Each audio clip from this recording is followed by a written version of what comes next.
Bueno, kota vire nuro Arturo ni kanari nuro no na kundato bina la shika kumani kai yunin de hika nakaba kande yani nundu ndakuya. Yo soy Hugo Aguilar Ortiz, soy mixteco de la Mixteca Alta Oaxaqueña. Mi comunidad es San Agustín Tlacotepec, que efectivamente se encuentra a 22 kilómetros de la ciudad de Tlaxiaco, conocido como el París Chiquito o la Ciudad Mercado también. Soy abogado por la Universidad Autónoma Benito Juárez del estado de Oaxaca, con estudios de maestría en Derecho Constitucional por la misma universidad. Y bueno, pues sobre mi trayectoria yo he sido promotor y defensor de los derechos indígenas y los derechos de los pueblos, del pueblo afromexicano, desde la década de los 90 hasta la fecha. Eh, Me he dedicado a la defensa, a la promoción de estos derechos, llevar los temas, los casos a los tribunales, entre otros a la propia Suprema Corte de Justicia de la Nación, a los tribunales agrarios, a los tribunales electorales, a los tribunales constitucionales. Hemos sentado precedentes importantes en torno a esta materia. Me he dedicado también en una parte de mi vida a la función pública. Fui encargado de la Dirección de Sistemas Normativos en el estado de Oaxaca, una dirección única en su tipo a nivel nacional porque atiende 418 municipios que se rigen por sus propios sistemas normativos, que tienen su propio régimen político electoral diseñado en el estado y nutrido por la realidad de los pueblos. En los últimos años me he dedicado también a la atención de los pueblos en el Instituto Nacional de los Pueblos Indígenas. Soy coordinador general de derechos indígenas y a partir de ahí también hemos implementado acciones importantes. Me tocó en particular coordinar la construcción y la implementación del Plan de Justicia Yaqui en el estado de Sonora, un plan que tiene una perspectiva de justicia histórica muy importante. Entonces mi trabajo ha sido al lado de los pueblos, ha sido buscando una justicia con un enfoque amplio, una justicia estricta, sí, pero también una justicia con un enfoque de mayor alcance, reconociendo pues que las vejaciones, la situación de marginación, de exclusión, los despojos que han sufrido los pueblos tengan un encauzamiento institucional. Sí, yo creo que un indígena, mira, tendríamos que distinguir tres grandes niveles. Uno, la persona indígena. Dos, la comunidad indígena.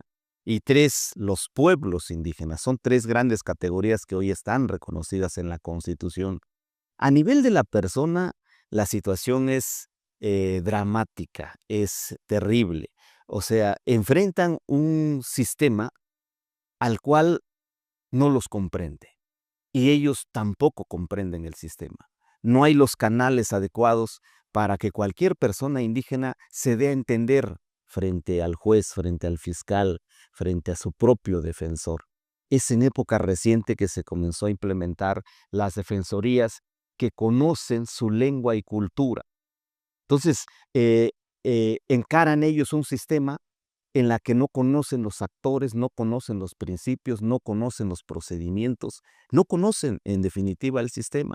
Entonces tenemos muchísimos casos de personas que están encarceladas sin conocer bien a bien la acusación, ni el curso del procedimiento, y menos el resultado. No saben si están sentenciados, si siguen en proceso. Hay una situación muy grave, muy lamentable a título de personas. Ahí hemos ido paliando desde el instituto con un fondito para liberación de presos en aquellos casos en donde pues, ya revisamos y ya han compurgado por mucho la pena establecida por la ley, aunque no haya resolución.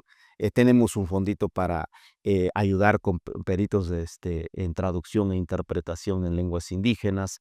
Hemos ido paliando, pero este es un primer escenario. El segundo escenario tiene más profundidad y ocurre en personas y en comunidades.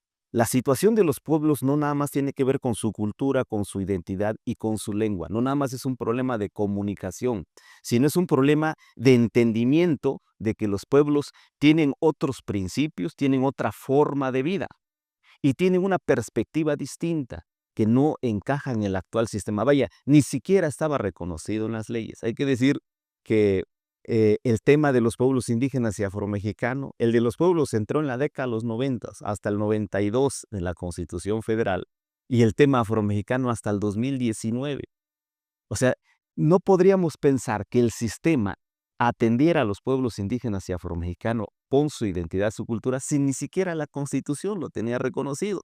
No podíamos aspirar a que hubiera instituciones, política pública o mecanismos de atención si la propia norma fundamental no lo reconocía. Este es un primer dato. Ahora, en la parte sustantiva, en la parte de fondo, tenemos un conjunto de elementos que deben de trascender en la impartición de justicia. O sea, lo que para la norma escrita puede constituir un delito, una falta, en muchos casos para la norma comunitaria no lo constituye, no lo conforma.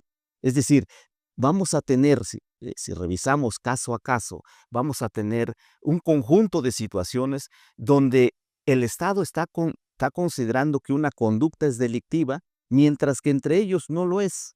Este es un caso emblemático de personas que, por ejemplo, van al campo, rozan, tumban y rozan sus plantas para establecer un cultivo de maíz, y la norma esa actividad la considera cambio de uso de suelo sin permiso de la autoridad. Entonces puede iniciarse un legajo de investigación o criminalizarse el simple cultivo del maíz conforme a la tradición de la comunidad. O hay un caso también emblemático de un hermano zapoteca que caza una liebre en un área que está considerado como área natural protegida. Él sale, va, busca su alimentación diaria y ahora resulta que está procesado por un delito ambiental. También es la situación de lo que en algunas comunidades llamamos topiles, los cuerpos de seguridad, que la asamblea les encomienda la vigilancia de la comunidad, están vigilando, detienen a alguien, y pues el que no entiende la lógica comunitaria, pues está considerando hay una privación ilegal de libertad. Se interpreta de otra manera la existencia de la comunidad. Hay un caso emblemático que incluso llegó a la corte. Hay una comunidad en Oaxaca, se llama Xochixtlahuaca, pertenece al pueblo chocholteco, están en una zona muy árida. Por acuerdo de asamblea comenzaron a reforestar sus tierras. Y había en la comunidad una persona que tenía su rebaño de chivos. Y en una ocasión los chivos fueron y dañaron varias hectáreas de pino de reforestación. Y conforme a la regla comunitaria, en esta comunidad no va a la cárcel el dueño del animal, sino va a la cárcel el animal.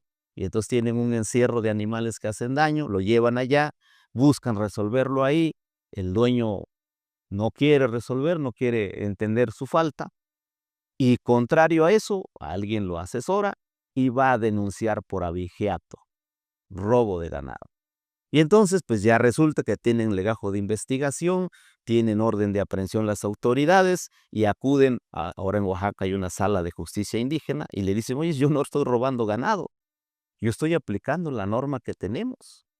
Y hay una norma bien desarrollada en la comunidad. No se encierra la persona, se encierra el animal. Para el cuidado del animal hay un cargo que se llama sementera. Y entonces el dueño del animal debe de pagar lo que cuesta cuidar al ganado y la alimentación del ganado.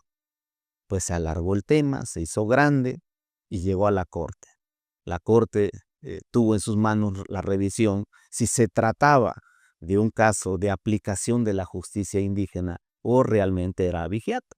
Afortunadamente en este caso la corte falló a favor de la comunidad, determinó que sí tenía jurisdicción. Pero imagínate si la comunidad no hubiera tenido la asesoría adecuada, la interpretación adecuada, pues un hecho que lesiona la actividad comunitaria se hubiera convertido en un caso penal y sus autoridades, que lo único que hicieron fue aplicar la regla, hubieran terminado en la cárcel. Entonces, el tema de justicia de los pueblos sí tiene un punto que tiene que ver la cultura, la identidad, pero también la forma de organización, las reglas propias, lo que hoy estamos llamando los usos y costumbres o los sistemas normativos indígenas, también deben ser considerados.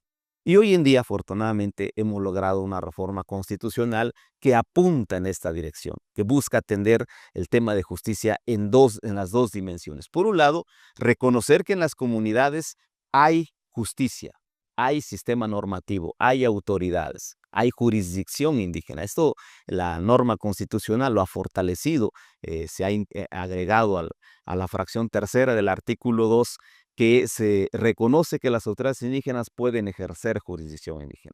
Y luego el otro entramado, que es cuando una persona, una comunidad o los pueblos acuden a sede judicial o a la sede del Estado, porque incluso puede no ser judicial. Los procedimientos administrativos que se llevan en otras instancias también tienen que reconocer la especificidad cultural. Entonces, estamos pasando de un escenario donde yo puedo decir que el sistema de justicia no existía para los pueblos, o viceversa, que los pueblos, comunidades y los indígenas no existíamos en absoluto para el sistema de justicia. Estamos pasando a otro modelo en el que se empieza a reconocer y hay mucho por construir.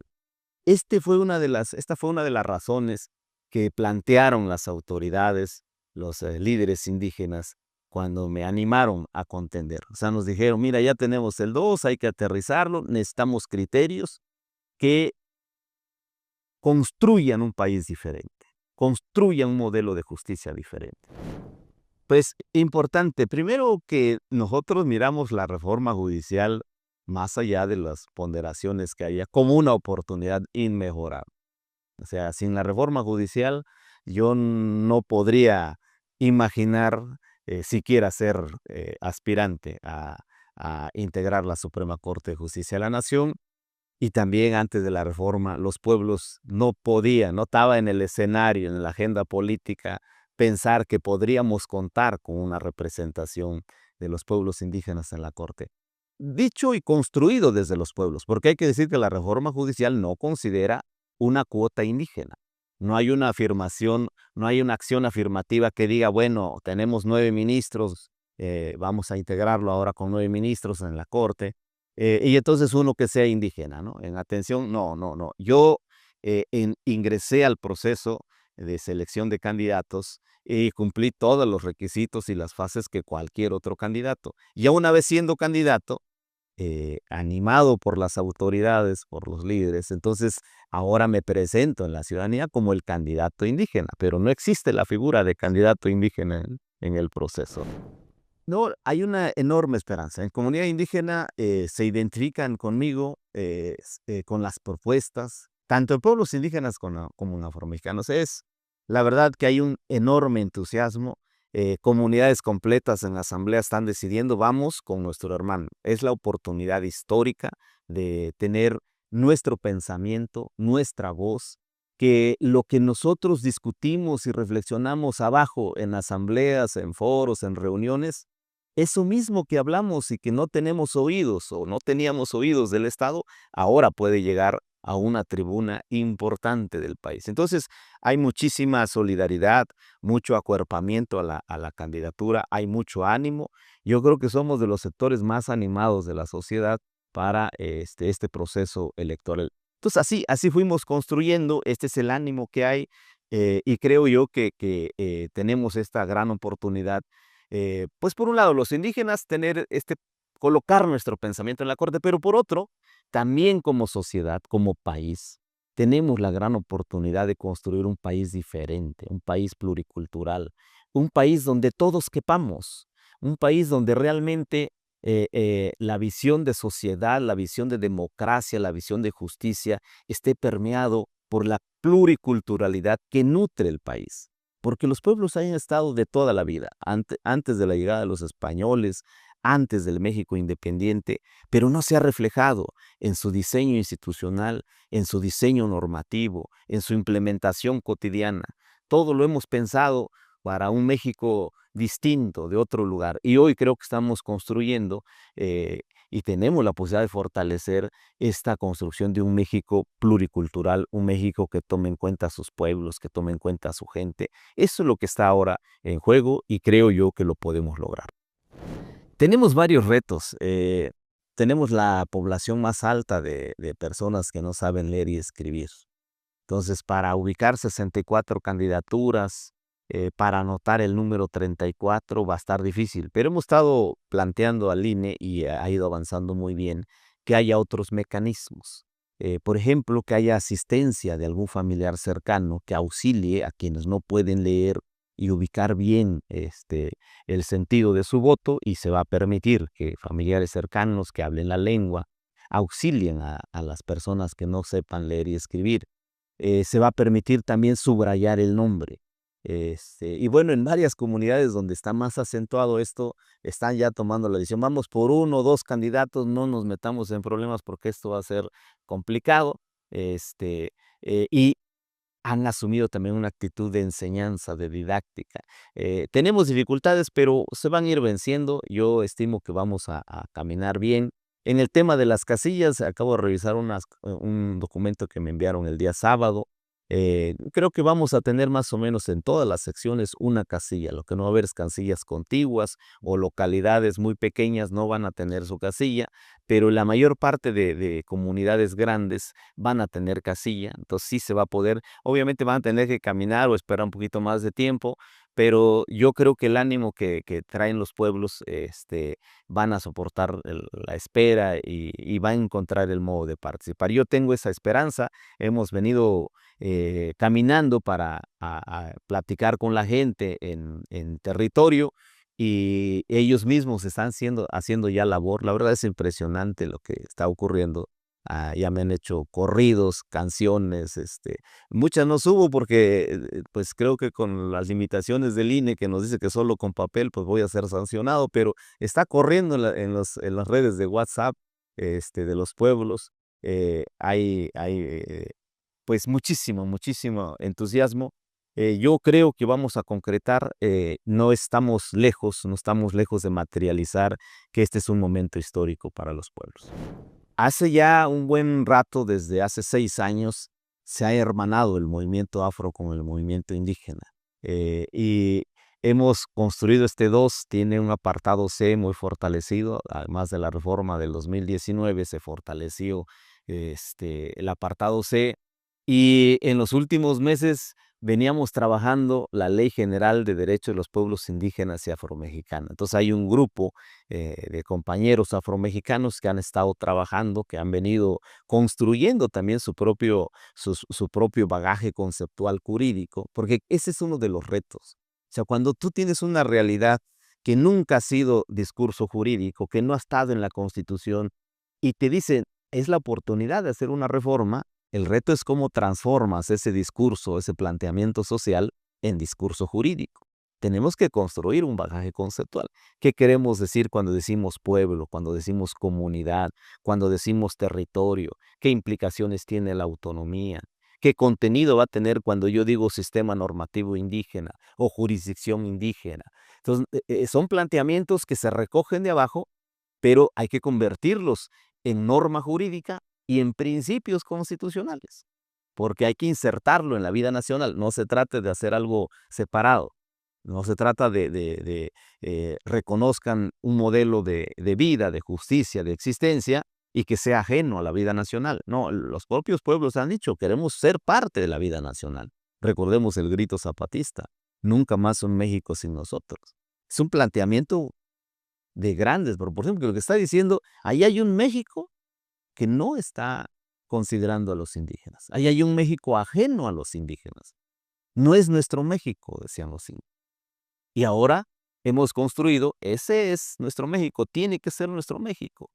Y si tenemos el espacio en la Corte, estaremos diciendo, ahora es nuestro México y estamos participando en los debates de los temas nacionales. El pensamiento indígena, la visión indígena está ahí. Y no es nada más discurso. La verdad, en los 30 años hemos construido este bagaje conceptual para hacerlo realidad. Si nosotros decimos que la democracia tiene que ser pluricultural, es porque hay principios que hemos construido. Por ejemplo, podemos identificar claramente una democracia comunitaria indígena. Podemos identificar claramente una ciudadanía comunitaria indígena. Podemos identificar que el poder desde los pueblos se mira diferente. El poder es servicio. El poder es trabajar para los demás. El poder es interesarse por lo colectivo. Esta es una visión que yo creo que está en los principios constitucionales, pero no lo hemos reflejado en la práctica. Y nosotros estamos destinados, en mi caso, yo, además de trabajar para hacer resoluciones, vamos a trabajar con el ejemplo. Vamos a servir, vamos a mirar el poder como esta oportunidad de comprometerse con lo colectivo, comprometerse con la comunidad, comprometerse con el medio ambiente. Esa va a ser la tarea nuestra, ¿no? No, definitivamente hay una forma de ser de la institucionalidad mexicana que hay que renovar, hay que rehacer. Yo creo que si llego a la corte y me encierro en las cuatro paredes y después de 12 años regreso a mi comunidad o a las regiones indígenas, voy a terminar siendo otro. Pero una de las propuestas mías, porque yo he planteado que necesitamos una justicia real y verdadera, para que sea real y para que sea verdadera, no hay que perder contacto con la realidad. Y yo estoy planteando que el ministro tiene que disponer de tiempo para estar en diálogo, explicar qué hace, explicar sus razones. Si hoy vas y preguntas qué hace un ministro, nadie sabe, porque es una figura, una instancia y es una función que está ahí en cuatro paredes. Ni siquiera digamos que las paredes son transparentes, están a piedra y lodo. Entonces la ciudadanía común, vaya, incluso hay personas que tienen una carrera en otra profesión que no saben bien a bien qué hace el ministro. Hoy yo creo que es la gran oportunidad para bajarlo del pedestal y ponerlo en el común. Y yo voy a ser un ministro de territorio. Yo voy a ir una vez por semana, 2 veces por semana, las veces que sean fines de semana, voy a ir a las regiones. Yo eso está diciendo a todas las comunidades. Yo voy a venir a platicar, a informar, a dar conferencias.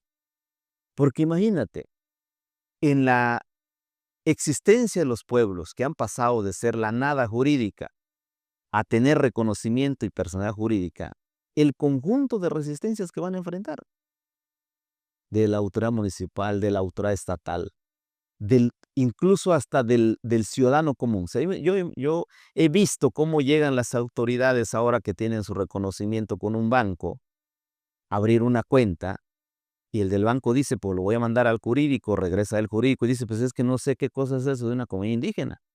A mí tráeme una SPR, una triple S, una C, una sociedad anónima. Eso es lo que yo conozco, eso es lo cotidiano. Abrirle la cuenta a una persona o una figura jurídica de derecho privado o una de derecho público. Decir comunidad indígena, pues qué cosa es. Entonces, si un ministro va y posiciona, explica qué implica esa situación, la cosa va a cambiar. Todos tenemos que entender, porque no implica generar privilegios, dañar a alguien, sino simplemente cómo insertamos una parte de la realidad mexicana, como es, no dándole giros a la vida nacional. Porque hoy día, ¿qué ocurre? Si una comunidad quiere tener una línea de autotransportes, la comunidad no puede por sí misma tener la concesión, tiene que armar una sociedad anónima. ¿Qué necesidad? Si el que va a comprar, el que va a ser propietario de los vehículos va a ser la comunidad, ¿por qué no la comunidad pueda ser el titular de la concesión? ¿Por qué lo obligamos a adoptar figuras jurídicas distintas? Entonces, este país se viene construyendo en gran medida en la ficción jurídica para darle certeza. Y hoy el 2 constitucional nos obliga a decir, mira, la realidad misma la puedes usar. No requieres construir un escenario distinto. Y entonces, mira, la voz de un ministro acompañando estos procesos de dignificación, no estoy hablando de dictar sentencias, estoy hablando de la justicia más amplia, de la justicia social, de la que busca equilibrar la situación de desventaja en que se encuentran grandes sectores. O yo acompañar el proceso de las mujeres, de los adultos, de los migrantes, de los braceros. Imagínate una voz acompañando esos procesos, porque ellos tienen procesos organizativos, tienen procesos de lucha. Facilitar la interlocución, esa es otra cosa que le hace falta a este país. Pareciera que hay un señor que lo sabe todo y que con su sentencia va a resolver una realidad. Va a ayudar, sí, pero la realidad necesita diálogo, necesita acuerdo, necesita construcción. Y creo yo que la ley tiene que servir también para eso. Entonces, un proceso, un reto difícil, pero estamos decididos a llegar y a no perdernos en el camino.